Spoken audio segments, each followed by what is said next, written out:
അധികാരത്തിന്റെ അമരത്ത് എത്ര വലിയ കൊമ്പന്മാരാണ് എന്ന് പറഞ്ഞിരുന്നാലും ജനങ്ങളുടെ രോക്ഷത്തിന് മുന്നിൽ സകല സാമ്രാജ്യങ്ങളും തകർന്ന് വീണിട്ടേയുള്ളൂ. കഴിഞ്ഞ 12 വർഷമായിട്ട് ഇന്ത്യയിലെ പ്രതിപക്ഷത്തെയും സാധാരണ ജനങ്ങളെയും ഭയത്തിന്റെ മുൾമുനയിൽ നിർത്തി ഭരണം നടത്തുന്ന നരേന്ദ്രമോദിക്കും BJPക്കും ഇപ്പോൾ ഉറക്കമില്ലാത്ത രാത്രികളാണ്. കേന്ദ്ര സർക്കാരിനെയും അവരുടെ അധികായന്മാരായ നേതാക്കന്മാരെയും വിറപ്പിച്ചുകൊണ്ട് ആ ശബ്ദം വീണ്ടും ദില്ലിയുടെ തെരുവുകളിൽ ഉയർന്നു കേൾക്കാൻ പോവുകയാണ്. BJP ഭരണത്തിന്റെ ചരിത്രത്തിൽ ഇത്രയും വലിയൊരു അടിവേരിളക്കിയ സംഭവം ഇതിനു മുൻപ് ഉണ്ടായിട്ടില്ല. രാജ്യത്തിന്റെ ഭാവി വാഗ്ദാനങ്ങളായ യുവജനങ്ങൾ, നമ്മുടെ ജൻസി തലമുറ തെരുവിലിറങ്ങിയതോടെയാണ് മോദിയും കൂട്ടരും മുട്ടുകുത്തിയത്. ഒരു സംഘടനാ സംവിധാനത്തിന്റെയോ വൻകിട രാഷ്ട്രീയ പാർട്ടികളുടെയോ പിൻബലമില്ലാതെ രൂപം കൊണ്ട കോക്രോച്ച് ജനതാ പാർട്ടി അല്ലെങ്കിൽ CJP എന്ന യുവാക്കളുടെ കൂട്ടായ്മ വെറും 2 മാസം കൊണ്ടാണ് ദില്ലിയെ വിറപ്പിച്ചത്. നീറ്റ് പരീക്ഷാ ക്രമക്കേടുകൾക്കെതിരെ അവർ നടത്തിയ 36 ദിവസം നീണ്ട അവിശ്വസനീയമായ സമരം കേന്ദ്ര വിദ്യാഭ്യാസ മന്ത്രി ധർമ്മേന്ദ്ര പ്രധാനെ കൊണ്ട് രാജിവെപ്പിച്ചു. സകല സന്നാഹങ്ങളും ഉപയോഗിച്ച് ഒതുക്കാൻ നോക്കിയിട്ടും തോറ്റുകൊടുക്കാതെ കേന്ദ്രത്തിന് മുന്നിൽ ഇച്ഛ വരപ്പിച്ച വിദ്യാർത്ഥികളുടെ ഈ സമരം ജനാധിപത്യത്തിന്റെ വൻ വിജയം തന്നെയായിരുന്നു. പക്ഷേ ആ കഥ അവിടെ തീരുന്നില്ല. മന്ത്രി രാജിവെച്ചതോടെ പിൻവാങ്ങിയ CJP ഇപ്പോൾ ഇതാ വീണ്ടും സടകുടഞ്ഞ് എഴുന്നേൽക്കുകയാണ്. അടുത്ത ലക്ഷ്യത്തിനായി വർദ്ധിത വീര്യത്തോടെ ഇറങ്ങാൻ CJP നേതൃത്വം യുവതലമുറയോട് ആഹ്വാനം ചെയ്തു കഴിഞ്ഞു. കേന്ദ്രത്തെ വീണ്ടും വിറപ്പിക്കുന്ന മറ്റൊരു വൻ പ്രക്ഷോഭത്തിനാണ് അവർ തയ്യാറെടുക്കുന്നത്. എന്താണ് ഇതിന് കാരണമെന്ന് ചോദിച്ചാൽ അത് കേന്ദ്ര സർക്കാരിന്റെ കടുത്ത വഞ്ചന തന്നെയാണ്.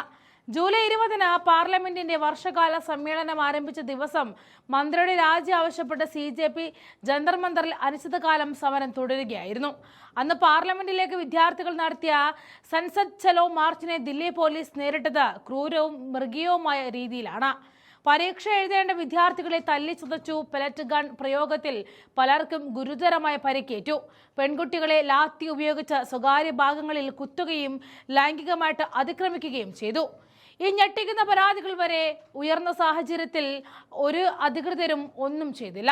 സമരക്കാരെ കള്ളക്കേസുകളിൽ കുടുക്കി രാജ്യദ്രോഹികളായിട്ട് ചിത്രീകരിക്കാനായിരുന്നു ഭരണകൂടം അപ്പോഴും ശ്രമിച്ചത്. ഒടുവിൽ സമരം അവസാനിപ്പിച്ചത് മന്ത്രിയുടെ രാജിക്ക് പുറമെ സർക്കാർ നൽകിയ ഉറപ്പിന്മേലാണ്. പ്രക്ഷോഭകാരികൾക്കെതിരായ കള്ളക്കേസുകൾ പിൻവലിക്കുക, നീറ്റ് പരീക്ഷാ ക്രമക്കേടിനെ തുടർന്ന് ആത്മഹത്യ ചെയ്ത വിദ്യാർത്ഥികളുടെ കുടുംബങ്ങൾക്ക് നഷ്ടപരിഹാരം നൽകുക തുടങ്ങിയ പ്രധാന ആവശ്യങ്ങൾ രേഖാമൂലം സർക്കാർ അംഗീകരിച്ചു. എന്നാൽ സമരം പിൻവലിച്ച് 1 മാസം കഴിഞ്ഞിട്ടും ഒരു ഉറപ്പ് പോലും പാലിക്കാൻ കേന്ദ്രം തയ്യാറായിട്ടില്ല. ഈ വഞ്ചനയ്ക്ക് എതിരായിട്ടാണ് സെപ്റ്റംബർ 5-ന് ദില്ലിയിൽ വീണ്ടും വൻ ശക്തി പ്രകടനം നടത്തുവാൻ CJP തീരുമാനിച്ചിരിക്കുന്നത്. ഇന്ത്യ ഗേറ്റിന് മുന്നിൽ കൂറ്റൻ പ്രക്ഷോഭവും അവിടെ നിന്നും ദില്ലി പോലീസ് ആസ്ഥാനത്തേക്ക് മാർച്ചും അവർ പ്രഖ്യാപിച്ചു കഴിഞ്ഞു. ഈ സെപ്റ്റംബർ 5-ഓടെ BJP സർക്കാരിന്റെ അഹങ്കാരത്തിന്റെ പീഠങ്ങൾ CJP തകർത്തെറിയുമെന്ന് ഉറപ്പാണ്.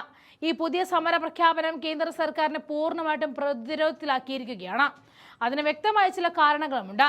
സെപ്റ്റംബർ 12, 13 തീയതികളിൽ രാജ്യം നോക്കിക്കാണുന്ന ബ്രിക്സ് ഉച്ചകോടി ദില്ലിയിൽ വെച്ച് നടക്കുകയാണ്.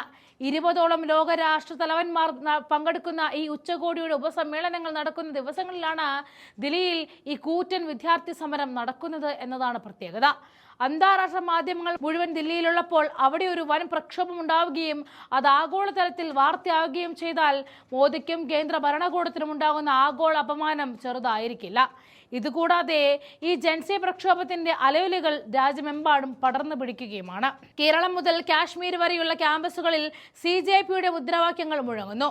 ഇനിയും അടിച്ചമർത്തുവാനോ അവഗണിക്കുവാനോ പറ്റാത്ത വിധം യുവതയുടെ ശബ്ദം രാജ്യം ഏറ്റെടുത്തു കഴിഞ്ഞു.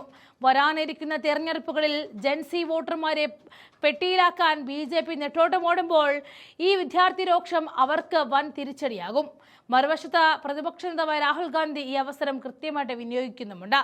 CJP പ്രക്ഷോഭത്തിനിടെ പെല്ലറ്റ് ആക്രമണത്തിൽ പരിക്കേറ്റ വിദ്യാർത്ഥിക്ക് നീതി ലഭിക്കാൻ രാഹുൽ ദില്ലിയിലെ പോലീസ് സ്റ്റേഷനിൽ കുത്തിയിരുന്ന് പ്രതിഷേധിച്ചതും ഒടുവിൽ അമിത്ഷായ്ക്ക് കേസ് രജിസ്റ്റർ ചെയ്യേണ്ടി വന്നതും രാജ്യം കണ്ടതാണ്.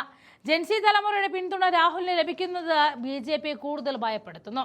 സമരത്തിന് നേരെ ലാത്തി ചാർജ് നടത്തിയും പെല്ലറ്റ് തോക്കുകൾ ഉപയോഗിച്ച പെൺകുട്ടികളടക്കമുള്ള വിദ്യാർത്ഥികളെ ക്രൂരമായി തല്ലിച്ചതച്ചും അടിച്ചമർത്താൻ നോക്കിയ കേന്ദ്രത്തിന് മുന്നിൽ CJP വീണ്ടും വീര്യത്തോടെ ഉയരുകയാണ്. രാജ്യത്തിന്റെ ഇന്റലിജൻസ് സംവിധാനങ്ങളെ പോലും വെറും കാഴ്ചക്കാരാക്കി മാറ്റി ദില്ലിയുടെ തെരുവുകളെ ജനസമുദ്രമാക്കാൻ ആ ചെറുപ്പക്കാർക്ക് കഴിഞ്ഞു എന്നതാണ് ഈ സമരത്തിന്റെ ഏറ്റവും വലിയ വിജയം. ജൂലൈ 20-ന് ജന്തർ മന്ദറിലേക്ക് ഇരച്ചെത്തിയത് 50,000-ത്തിലധികം വിദ്യാർത്ഥികളാണ്. രാജ്യത്തെ ഏറ്റവും വലിയ സുരക്ഷാ സന്നാഹമുള്ള ദില്ലി പോലീസിന്റെ ഇന്റലിജൻസ് വിഭാഗത്തിന് ഇതിനെക്കുറിച്ച് ഒരു വിവരവും ഉണ്ടായിരുന്നില്ല. പാർലമെന്റ് മാർച്ച് തടയുന്നതിൽ ഗുരുതരമായ സുരക്ഷാ വീഴ്ച സംഭവിച്ചുവെന്ന് കേന്ദ്ര ആഭ്യന്തര മന്ത്രാലയം തന്നെ വിലയിരുത്തുന്ന തലത്തിലേക്ക് ഈ കാര്യങ്ങളെത്തി. ഇതോടെ നാണം കെട്ട ദില്ലി പോലീസ് കമ്മീഷണർ അനുരാഗ് കുമാറിന് ഇന്റലിജൻസ് വിഭാഗത്തിൽ നിന്നും സമഗ്ര പരിഷ്കരണങ്ങൾ വരുത്തേണ്ടി വന്നിട്ടുണ്ട്. ഇനി മുതൽ ഓരോ പ്രതിഷേധത്തിന് മുന്നോടിയായും 10 നിർണായക വിവരങ്ങൾ നിർബന്ധമായിട്ടും ശേഖരിക്കാമെന്ന് ഉത്തരവിറക്കാൻ ഭരണകൂടം നിർബന്ധിതരായി. അത്രയും വലിയൊരു ആഘാതമാണ് ഈ വിദ്യാർത്ഥി കൂട്ടായ്മ മോദി സർക്കാരിന് നൽകിയത്. കേവലം ലാത്തി ചാർജ് കൊണ്ടോ പെലറ്റ് ഗണ്ണുകൾ കൊണ്ടോ അടക്കി നിർത്താൻ നോക്കിയ ദില്ലി പോലീസിന് രാജ്യാന്തര തലത്തിൽ തന്നെ നാണം കെടേണ്ടി വന്നു. വിദ്യാർത്ഥികൾ തങ്ങളുടെ നേർക്കുണ്ടായ അതിക്രമങ്ങൾ മൊബൈൽ ക്യാമറകളിൽ പകർത്തി ലോകത്തിന് മുന്നിൽ തുറന്നു കാട്ടിയതോടെ ക്യാമറകൾക്ക് മുന്നിൽ പ്രകോപിതരാകരുത് എന്ന സ്വന്തം പോലീസുകാർക്ക് കർശന മുന്നറിയിപ്പ് നൽകേണ്ട അവസ്ഥയിലേക്ക് വരെ ദില്ലി പോലീസ് മാറിയിരുന്നു. നരേന്ദ്രമോദിയുടെയും അമിത്ഷായുടെയും സകല അധികാര ശക്തിയെയും ഇന്റലിജൻസ് സംവിധാനങ്ങളെയും നോക്കുകുത്തിയാക്കിക്കൊണ്ടാണ് ജെൻസി തങ്ങളുടെ യഥാർത്ഥ കരുത്ത് തെരുവിൽ തെളിയിച്ചത്. വിദ്യാർത്ഥികളുടെ ഈ പ്രക്ഷോഭത്തിന് മുന്നിൽ എന്തു ചെയ്യണമെന്നറിയാതെ കുഴയുകയായിരുന്നു കേന്ദ്ര സർക്കാർ. സമരത്തെ അടിച്ചമർത്തിയാൽ അന്താരാഷ്ട്ര തലത്തിൽ നാണം കെടും. ആവശ്യങ്ങൾ അംഗീകരിച്ചാൽ അത് തങ്ങളുടെ പരാജയമേ സമ്മതമാകും. അടിച്ചമർത്താൻ നോക്കുന്തോറും കൂടുതൽ ശക്തിയോടെ തിരിച്ചടിക്കുന്ന ഈ യുവരോക്ഷത്തിന് മുന്നിൽ ഭരണകൂടം വിയർക്കുകയാണ്. സെപ്റ്റംബർ 5-ന് ദില്ലിയിൽ ഉയരാൻ പോകുന്ന യുവത്വത്തിന്റെ ശബ്ദം മോദി സർക്കാരിന്റെ ഉറക്കം കെടുത്തുമെന്നുറപ്പാണ്. അന്നേ ദിവസം ഇന്ത്യ ഗേറ്റ് പ്രക്ഷോഭത്തിലൂടെയും പോലീസ് ആസ്ഥാനത്തേക്കുള്ള മാർച്ചിലൂടെയും BJPയുടെ ഭരണത്തിന് അന്ത്യം കുറിക്കുന്ന മുന്നറിയിപ്പാണ് CJP നൽകാൻ പോകുന്നത്.